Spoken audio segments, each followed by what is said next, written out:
হাঁটুতে ব্যথা, কোমরে ব্যথা, শরীরের এখানে সেখানে ব্যথা।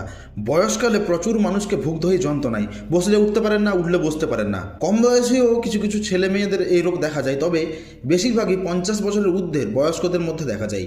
আজকের ভিডিওতে একটি এমন মালিশ তেল বলে দেবো যেটি যে কেউ বাড়িতে সহজেই করতে পারবেন।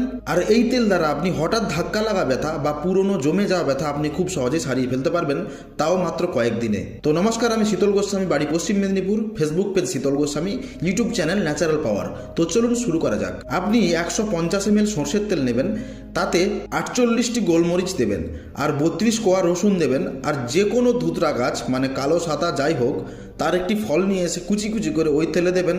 এইবার ভালো করে ভাজবেন, মানে হালকা গরমে এমন ভাজবেন যেন কালচে কালচে হয়ে যায়। এইবার ওটিকে ঠান্ডা করে তুলে ওই সমস্ত সামগ্রী সহ ওই তেলটি রেখে দেবেন। যখনই ব্যথায় মালিশ করবেন তখন রোদে রেখে বা হালকা গ্যাসের উপর চাপিয়ে গরম করে মালিশ করবেন। আর মালিশ করার সময় উপর থেকে নিচে দিয়ে টানবেন, ব্যথাটাকে উপর দিয়ে নিচের দিকে টানবেন। সারাদিনে যখন তখন মাখলে হবে না। যখন আপনি রেস্ট করবেন বা শোবেন বা নাড়াচাড়া কম হবে, হাঁটাচলা কম হবে, তখনই আপনি মালিশ করবেন। প্রথম দিন থেকেই এই তেল ম্যাজিক দেখাতে শুরু করবে। আপনার পুরানো ব্যথা ধীরে ধীরে শেষ হয়ে যাবে। এই তেল দ্বারা আপনি যে কোনো মানুষের যে কোনো ব্যথা খুব সহজেই সারিয়ে ফেলতে পারবেন, বা নিজের হলেও সারিয়ে ফেলতে পারবেন। আজকের ভিডিওটি এইটুকুই ছিল। যদি ভালো লাগে থাকে লাইক করে যাবেন।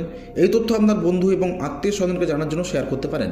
আমার সাথে যোগাযোগ করার জন্য ডিসপ্লেতে দেওয়া নম্বরে হোয়াটসঅ্যাপ করতে পারেন। তো দেখা হচ্ছে আগামী পর্বে। ততক্ষণ পর্যন্ত ভালো থাকবেন। ধন্যবাদ।